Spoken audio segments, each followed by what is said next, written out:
PSECC meeting to order on May 28th, 2026. Roll call. Uh, I'm here. Member from Santa Ana? Member from Corrales? That's me, Anthony. Chief Martinez, Operations Board Chair. Member from Bernalillo? Ida Fierro, Town of Bernalillo Clerk Administrator. What's your name? Ida Fierro. Nice to meet you, Nice to meet Ida. you as well. Thank you for coming. A member from Sandoval County? Chair Jordan Waters for Sandoval County. Thank you. Approval of the agenda. May I have a motion to approve the agenda, please? So moved. Seconded. Any discussion? All in favor? Aye. Aye. Motion carries. Approval of the minutes of April 9th, 2026. May I have a motion to approve the minutes from April 9th, 2026? So moved. Second. Any discussion? All in favor? Aye. Aye. Motion carries. Next item, dispatch center update. Yvonne, it's all yours.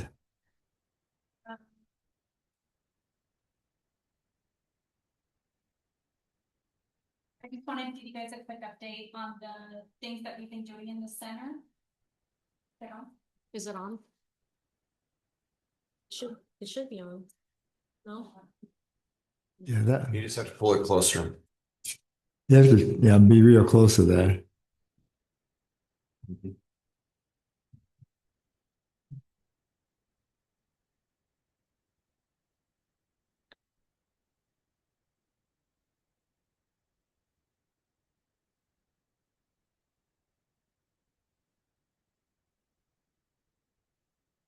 Oh. Nerd. Just a quick update of things that we've been doing in the center. We just launched emergency priority dispatch on the 19th. And what that is a police dispatch through priority dispatch where it asks a certain consistency and questions based on what is being told to them by the citizens. And it's similar to EMS and EFD. And so the reason why we're using emergency priority dispatch for the police is because so we can have that consistency in call taking. And that could either go for non-emergency or emergency calls and help us distribute them in the way that they need to. So we've had a few hiccups with it just in the sense of our nature coding, but that was fixed in the provisioning on the first day. So we haven't had any issues. Currently, we are fully staffed. We have 5 in training, so they should be released from training within 3 months. But as it currently stands, we have all our supervisor positions filled and our 911 dispatcher positions. How many are there? 19. And lastly, we had a radio issue last week where certain partners weren't able to communicate through the radio. They were not getting all of the full transmission on the dispatch. It turns out that there was an issue at the tower. It was Pajarito Tower, and it was an air conditioning issue. Motorola went up there, assessed it, and fixed it as of last Friday. So we haven't had any complaints or issues with that. When that did occur, we realized that there has to be a better way to communicate in terms of when there is an issue with the radios or communication on dispatch in that way, which I think we'll talk about that in the ops meeting and go further into what the actual issue was with the tower. But that's something that's on the list for the operations meeting. Okay. And that's it. Any questions? Chief Martinez. Chair. This might be a question more for Deputy Manager Masterson. My understanding when we went into Everbridge and we invested in Everbridge, that the transition of that was going to be everything that we had in the old Code Red system was going to be mirrored to the Everbridge fairly quickly with accessibility to senior staff to get that information out, whether it's a radio outage or our specialized teams. Where are we at with that? And is that being done? Good morning, Mr. Chairman. Chief Martinez, yes. So the answer is it's still being worked on. It's taken a little bit longer than we had hoped, but it is being built out. So the intent is for mass communications in the sense of notifications, et cetera. It would be launched from either the Office of Emergency Management, Dan Heerding, or through our dispatch supervisors to let everyone know that, yes, for example, we have a radio outage, we have a tower outage, something of that nature. Get that message out and then allow the partner agencies and the chiefs to start disseminating that information to the appropriate personnel. I will say, as we learned last week or the last 2 weeks, it may not be, I know at one point we were using Code Red, for example, as a backup dispatch. Everbridge could do it, but it's not probably the most ideal. I think things like Flow MSB or some other options would be better suited for a backup dispatch, if you will, from a paging perspective. But to get the notification out to you or to allow you to send notifications out is being worked on as we speak with Emergency Manager Dan Perry. I hope that answered your question, sir. It does. Is there, I guess my concern is, I was under the impression it was going to be expedited because, yeah, we're getting some rain right now, but we're getting into the wildland season again. This is only just a little teaser.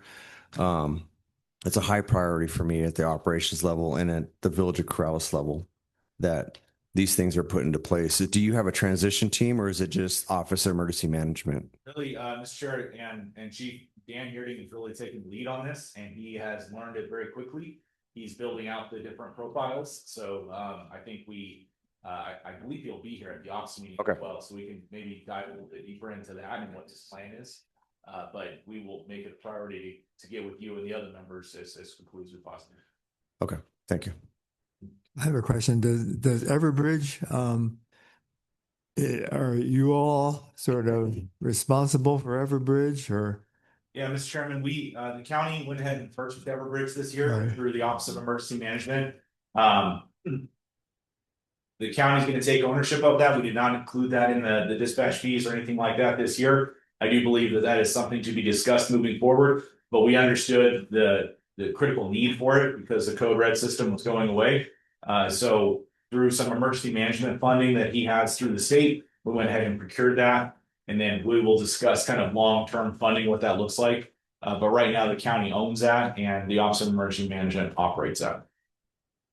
And how many persons are connected or get Everbridge? Mr. Chairman, well, right now, so all of the dispatch team has access to it. The emergency manager has access to it.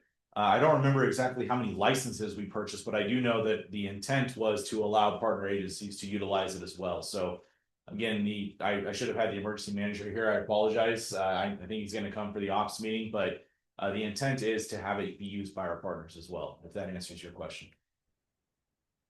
Yeah, I mean, I wonder with Code Red going down, how many people no longer get any type of messages from Code Red or Everbridge. Yeah, Mr. Chairman. And so on that side, on the public side, we are planning a mass kind of marketing campaign to where, we would push this out to all of our partner agencies and say, like, please sign up, get on the messages from a public perspective so that if we have, heaven forbid, a Boss Gate fire, we can get that message out to people.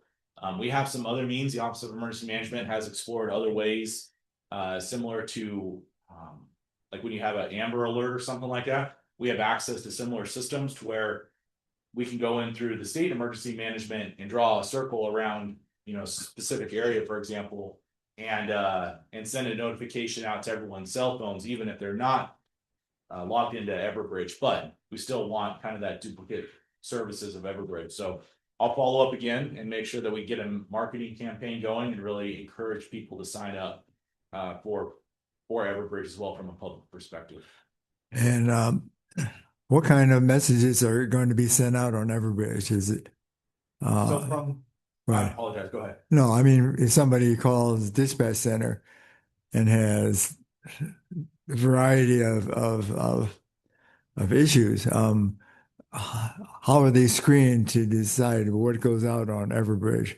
So, Mr. Chairman, there are a few things that are going to be automatic in the sense that a battalion chief, a chief officer from a department can request a dispatcher to go ahead and push out an Everbridge notification.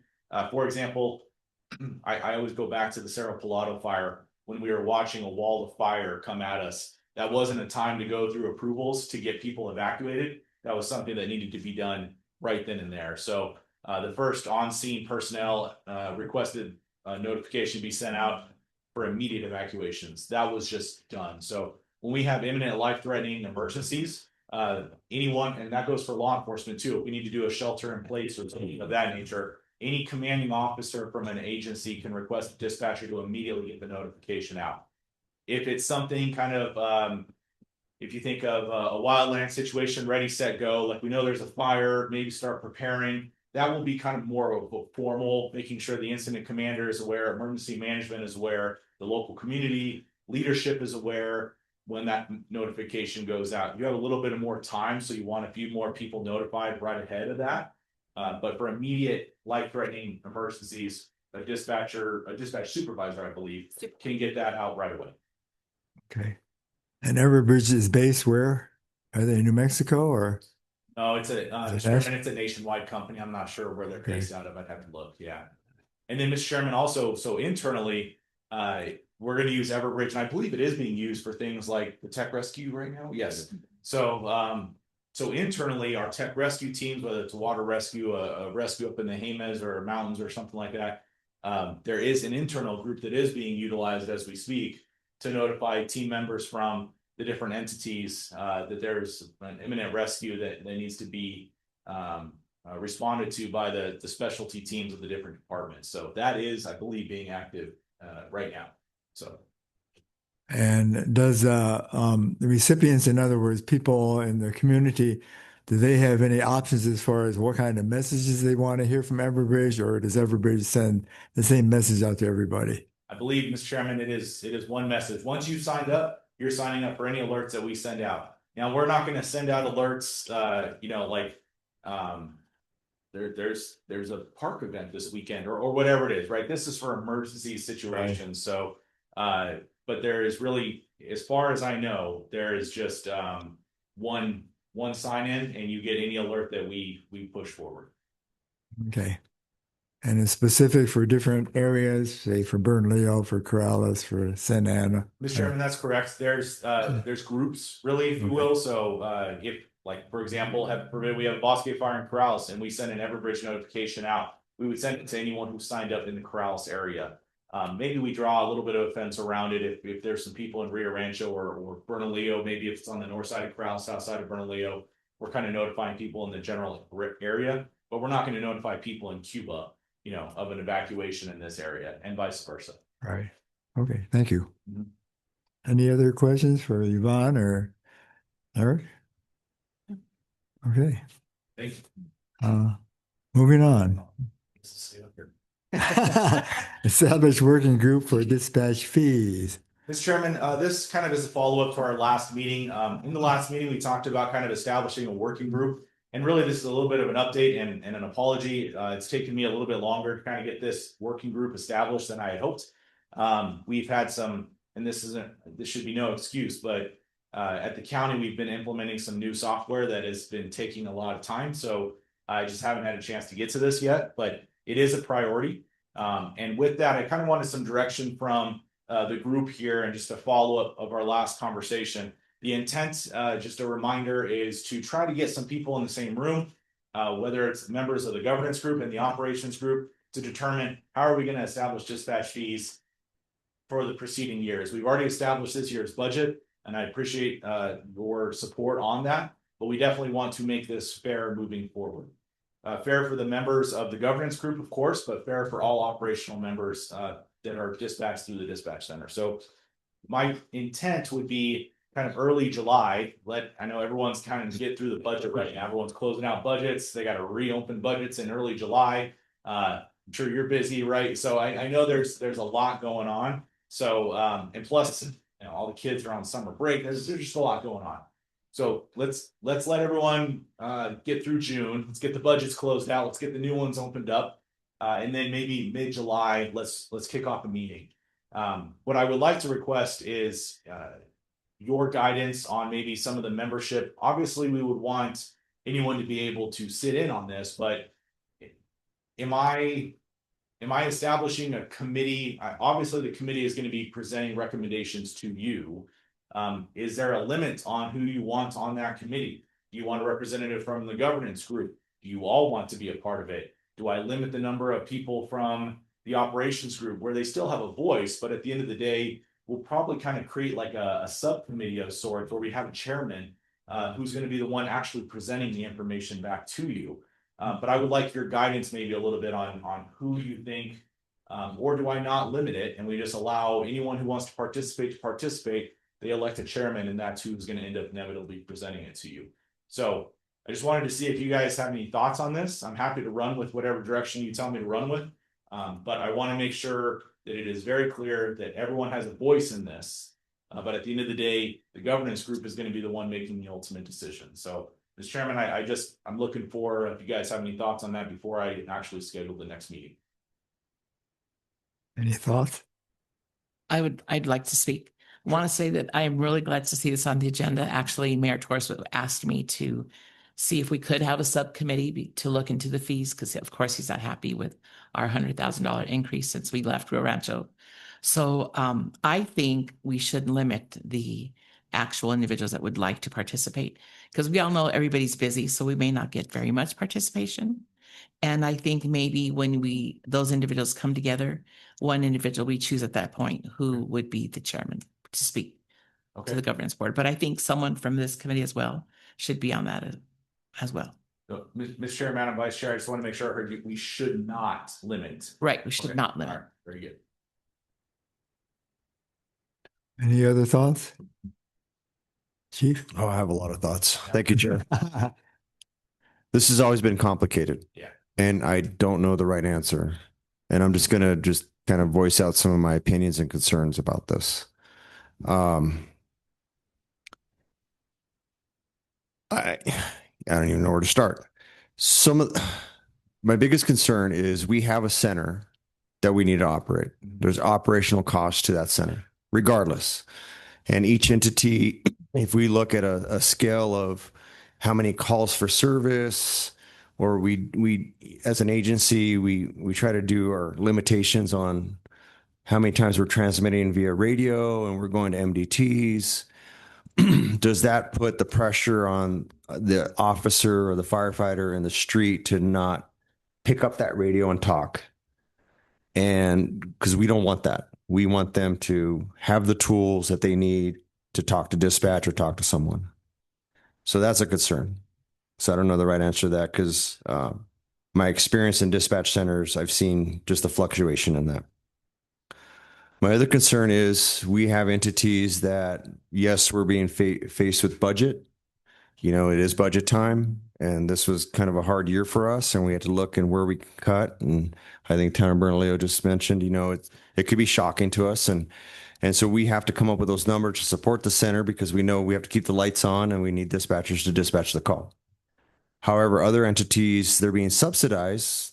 My understanding is through the county, and then their budgets are then subtracted a portion so they can pay into the system.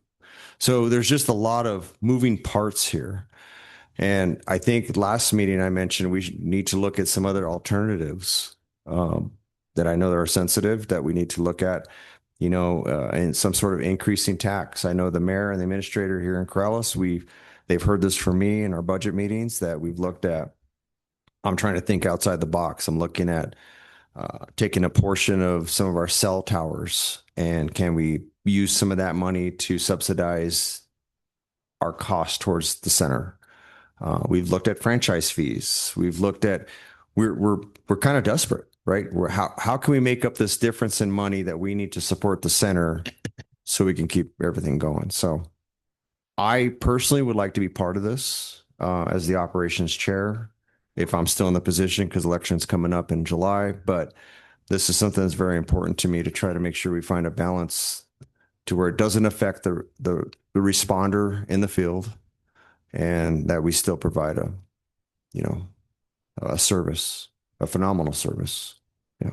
Agreed. Mr. Chairman, Chief Martinez, waiting till July also gives us that opportunity to have a full year's worth of data on a variety of different metrics, whether it's time used on the radio, whether it's call volume, et cetera, right? So I know there's been other ideas on how to establish, different metrics. So it'll give us a full year to really look at that and dive deep into it. I don't think that this is something that's going to be handled in one meeting, right? This is going to take several months to really kind of iron out, and everyone's going to have a different definition of fairness in a roundabout way. So that's going to have to be something that we try to iron out as well. So I think we put it all on the table. To your point, I agree with you, and I think the dispatch director would agree with us as well. We never want an officer or firefighter to feel like if I pick up this radio, I'm going to get charged. Never want that, right? There are options for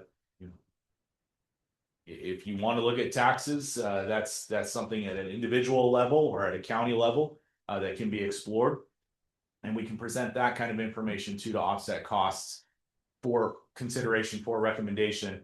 If there is any sort of countywide tax consideration, obviously that would go before the Board of County Commissioners.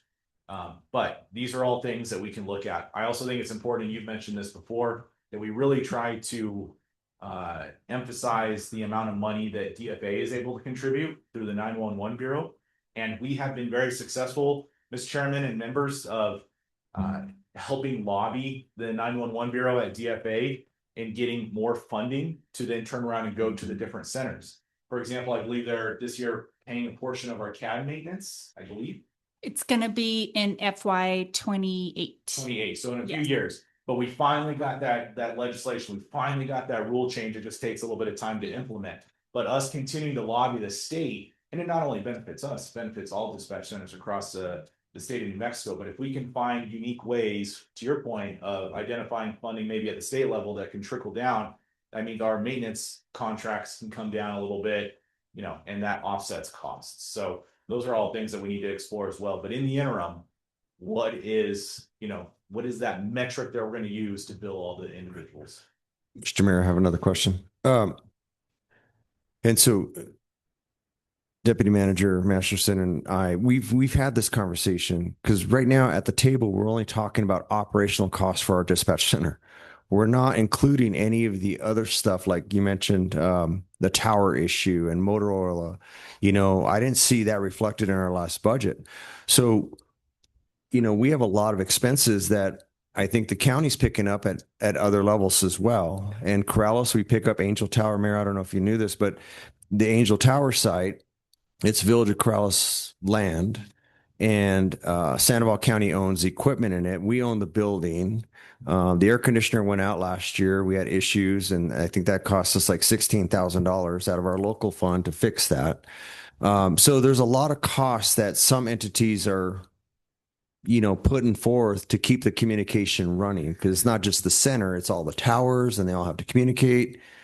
And in a perfect world, I would love to see a budget with some sort of tax or something that supports us all to where that's all included as a communication budget. So it's not just staff, it's not just the center, it's our infrastructure, and a lot of those costs are covered. Sure, Mr. Chairman, Chief Martinez, and I agree with you. And I think we should reflect the total cost of what it takes to transmit, a radio communication from the dispatch center to the police officer in Haymans or whatever it is, right? There's a ton of costs that go with that. Right now, the county pays on average $450,000 a year to maintain the tower infrastructure. And that's outside of things like you're picking up at Angel Tower, right? So that is a huge cost that the county has taken on. However, the county has owned the infrastructure since, I don't know, the 70s, right? So it's just kind of been something that we've inherently taken on. The commission has been very supportive on bond funding and loans and things like that to help us offset those costs so that we haven't had to come back to the membership. But to your point, everyone's contributing differently, and we have other departments who are maybe contributing in-kind contributions. How do we put that all on the table and really measure this? Again, going back to the fairness thing that we look at long term. So I agree with you, and I think that's important to bring up in those first few meetings is who's paying for what and how much does it all ultimately cost? So I'll make sure that that is a priority, Mr. Chairman and Chief Martinez. And how much does the county kick in for these, for ops and for hardware and for other components? I mean, we have different municipalities or, who are paying. And how much does the county pay for the budget, to the operating budget? Mr. Chairman, so our contribution to the PSEC is, I don't remember, 1.2 or something like that. However, in addition to that, to your point, we have a lot of communications costs that, like I just talked about, the 450 just to maintain the tower. The air conditioning unit, similar to yours, that went out on 18th Street a couple weeks, 18th Street or Rainbow, one of those. It's going to be a $20,000 fix that the county's going to pick up, right? So there are a lot of just little intricacies, a lot of just some of the standard stuff that we provided at the dispatch center. IT happened to have some monitors. We grabbed those, right? We just started making it work. So it's hard to measure exactly what the county is putting forward. And look, we understand you guys have delegated us to be the fiscal agent. There are going to be some costs that inherently we just pick up. And the county's okay with that. But it is some of those big ticket items. And at the end of the day, we got to keep the lights on, we got to keep the radios on, and we got to keep the employees employed, right? So I think that's what we should focus on, and then really try to identify what are some of those other miscellaneous costs. Those other miscellaneous costs, tools, equipment, monitors, etc. There's funding out there for it. It's just a matter of us going and finding it. And maybe looking at, that's the other thing too. ICIP funding. Chief Martinez and I have talked about this for a long time. Now that we have recognized ourselves as a quasi-judicial or quasi-governmental entity, the PSECC should have its own ICIP. Now, on the county's ICIP, we have added dispatch expansion. If you haven't been to the dispatch center, there's really no room for training right now. Almost the entire center is being utilized on a daily basis, and there's very little room for training. So there's a concept. We have some bond money, et cetera, but we would like to get some ICIP funding to potentially already look at expanding the dispatch center. But we want to use state funds and other loans and things of that nature. We don't want to obviously ask the membership to do something like that, but we need some space for training. So that's another thing that we as an entity now, as a quasi-governmental entity, in my opinion, you've talked about this before, we should have our own ICIP as the PSECC that we're submitting up to the state. It would be very beneficial, I think, that if all the partner agencies had something like dispatch equipment on their ICIPs as well. However, this entity should really take that and move forward with it. And we should be lobbying for ourselves in addition to lobbying for our individual entities. And I think it'll help with a lot of those kind of miscellaneous pieces of equipment or CAD purchases or whatever it comes down the pipe. And the ICIP funding comes from the state and requires interfacing with legislators and others. And who would be doing this lobbying and the interfacing with those people? Well, Mr. Chairman, good question. I mean, I've gotten pretty good at it. I don't know if I'm the best person. I've started to really learn that roundhouse. I think that some of us have lobbyists. I think we all have a lobbyist, if I understand correctly. I think some of us share a lobbyist. We do. Yeah. Okay. So if the membership is interested, maybe we try to see if one of our partner lobbyists would be willing to help us out a little bit. I obviously am willing to lobby. We also have other groups, the police affiliates, the dispatch affiliates, the fire affiliates. I think there's some opportunities to do it, but I'm passionate about this. So if that means I have to go to the roundhouse and speak on behalf of the PSECC with your approval, I will absolutely do that. So. Mr. Mayor, a little background. When Eric and I discussed this, I think Eric and I feel the same about this. We're very passionate about the center, and we're trying to come up with the best possible ways to try to fund it and staff it and et cetera. The theory behind this was if it's a regional center, and I know we all have our ICIP list to cover local stuff, and it'd be competitive, and we don't want to take from Town of Bernalillo's ICIP priority. But if it's a regional dispatch center, every entity in Sandoval County, I don't remember the breakout of the representatives, but there's cutoffs that, let's just say, those representatives are informed by someone from the governance group or a designee on how important the center is to everybody, that maybe they can, each give a little piece to support the center. So it's not taking away from each entity and our other priorities that we've all voted on and need in our local area. But yeah, I think it would be helpful. That's one thing that I didn't add to our operations board, but something that I'm very passionate about is having a 5-year plan. And that was going to be a question for Yvonne in the next meeting, but I want to start working on that as well. So we have our priority. It's already decided. We're moving forward. So we could share that list with legislatures or the county commission or whoever we're going to say, hey, we want to make this a priority. So thank you. Mr. Chair, if I can add one more thing to Chief Martinez's point and to your point, the ICIP is due now.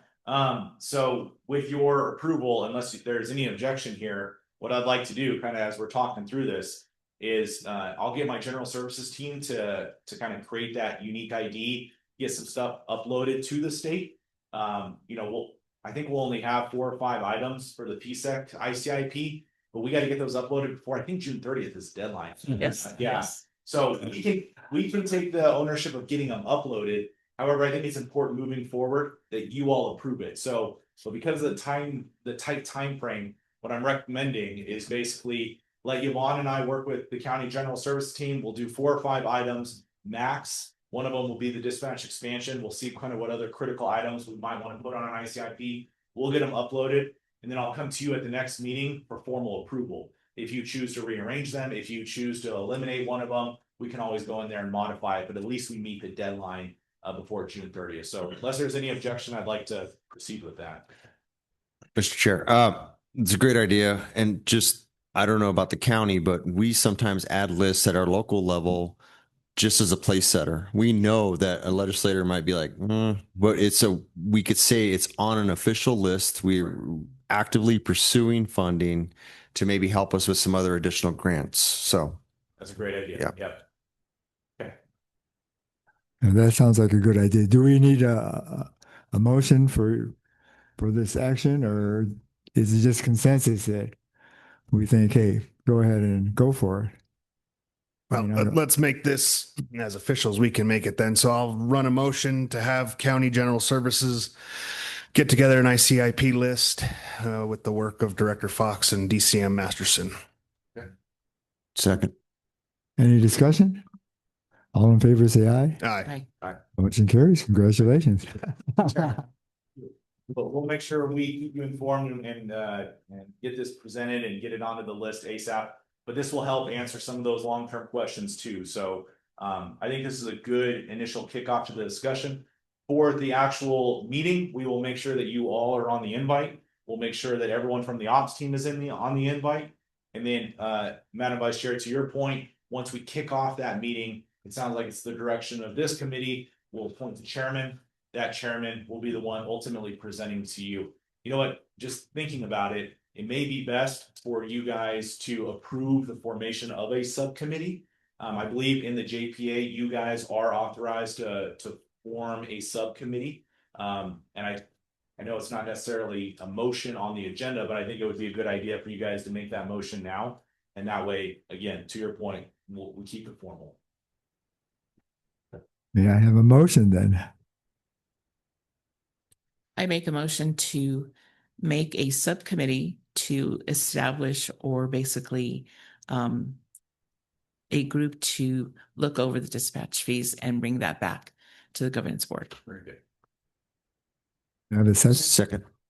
Any discussion? Mr. Chair, Yes.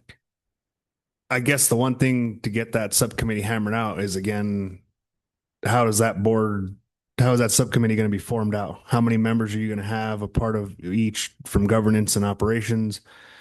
I know Town of Bernalillo says we shouldn't limit it, but at the same time, we can't even get people to show up to this, but yet we have people who will, complain about how much we're paying, but yet we can't even show up to to actually have the discussion on what we're all paying as entities and work on this as a team.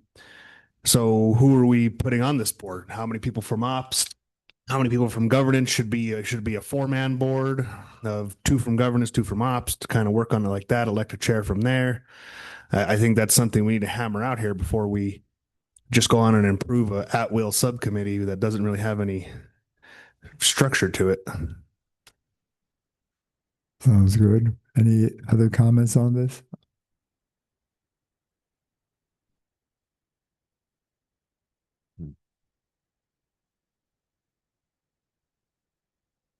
Mr. Chair, if I can see it both ways, right? I can see the benefit of having everyone make sure that they have a voice. And then but then the chairman's trying to sit there and navigate this whole thing. So we could do it a couple different ways. We could have a 3-man board, an ops, a governance, and then a member at large, where all the other members get together and appoint someone to be on that board. And that 3-man board is the one that elects a chair and reports back to you. But we still ensure that as a subcommittee, that every single entity is invited, included, and has a voice. Or you could do 2 and 2, to your point, but then maybe still elect a member at large from all the different operations groups that are not represented on the governance board. And then again, they have a chairman and they present it to you. I think it's critical that we at least give everyone an opportunity to have a voice. Whether they choose to be there or not is, that's up to them. But we want to make sure that they're at least involved and have an opportunity to speak. At the end of the day, to your point, just from a cohesion perspective, maybe establishing an actual board instead of just a chairman might be beneficial too. So, well, and I think DCM, the problem again where I have with that is if we just have members in and out willy-nilly, we don't have any structure to the subcommittee.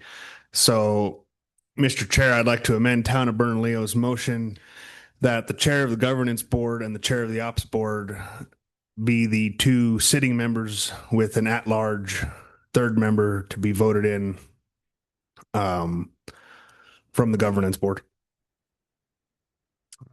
Okay, we have a motion. Is there a second to that? Chair, can I say Yes. something? I don't disagree with that option, but I think in starting the dispatch center, the point was to let everybody have the voice.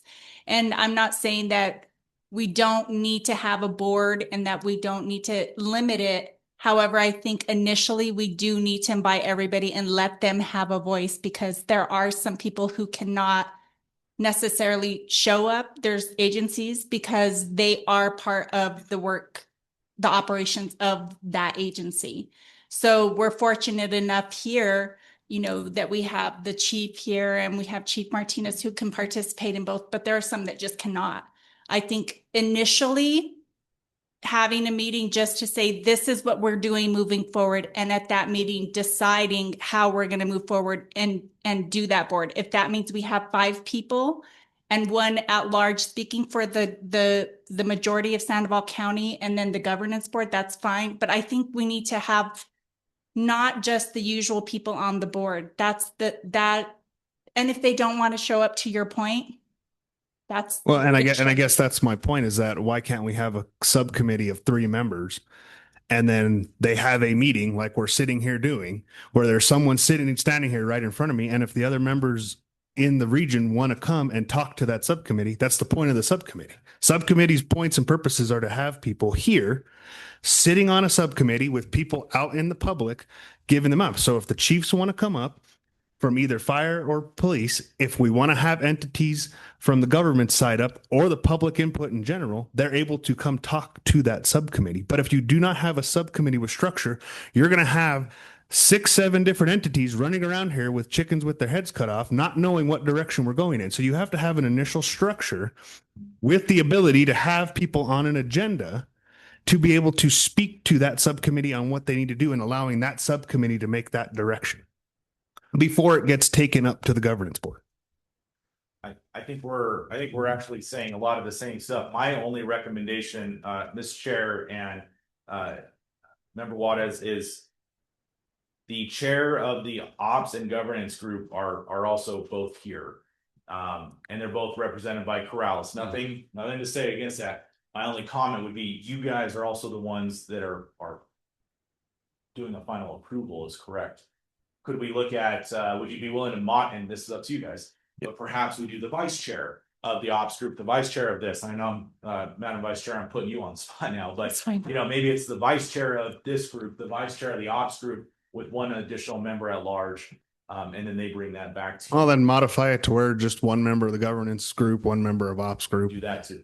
and then we can figure out who the at-large needs to be at that point. Maybe we pick a tribal entity as the at-large. That way everyone has a complete look at it. I concur to that. So I would support an amendment to that original motion to like a member of the executive board, ops board, and then a member of an at-large member of the public. Yep. Currently have, Mr. Chair, an amended motion on the table. It sounds like we're interested in amending that again. We would just need another motion to make that amendment, basically. So I'll run the motion to amend my first amendment. Okay. Man, I love this job.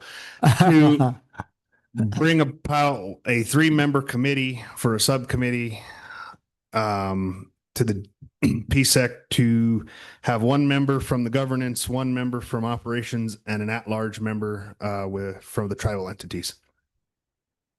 Okay. I'll second. Any discussion for this amendment of the amendment of the motion? All in favor, say aye. Aye. Motion carries. So, Mr. Chairman, that was an amendment to the original motion, so we still need a vote on the now amended. Now we need to vote on the amended. Correct.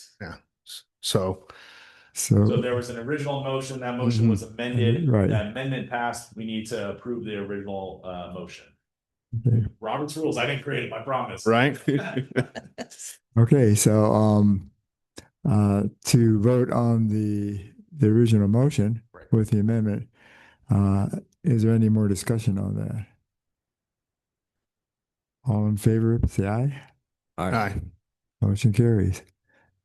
So I guess the question is, you know, how to decide from the ops, from the governance, and from the at large. I mean, I think 3 members sounds good. Does somebody volunteer from this group?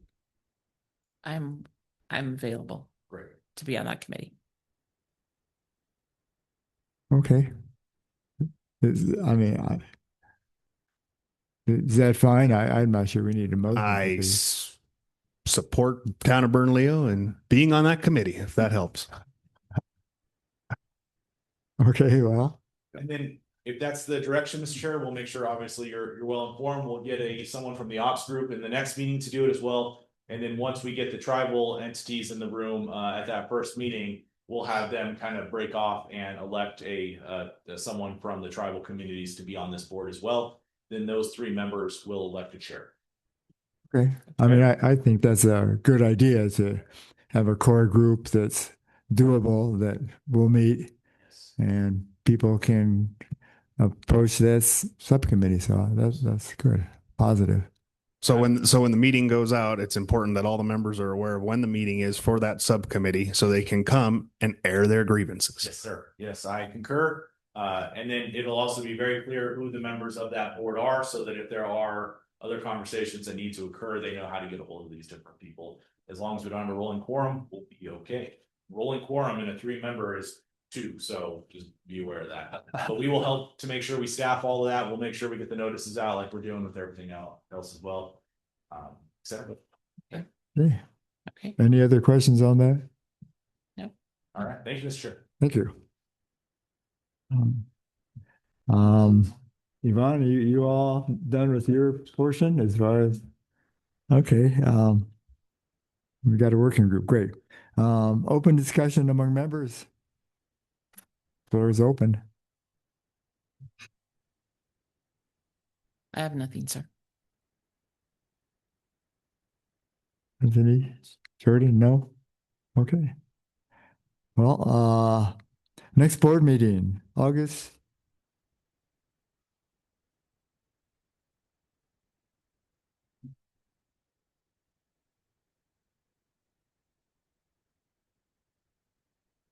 How about August 12th? It's a Wednesday. Wednesdays are bad for me. I mean, personally, but About August 11th, the Tuesday. as long as we don't have a council meeting. We have a council meeting then. How about Thursday, like today. August 13th? Okay, is that okay? with That people? sounds better. Okay. We have council meeting that day as well, so that worked great. Mhm. Okay. August 13th at 9 o'clock then? Okay, good. I'll see you here. Okay, since we have completed all the business items, this meeting is adjourned. Thank you very much. Thank you. Thank you.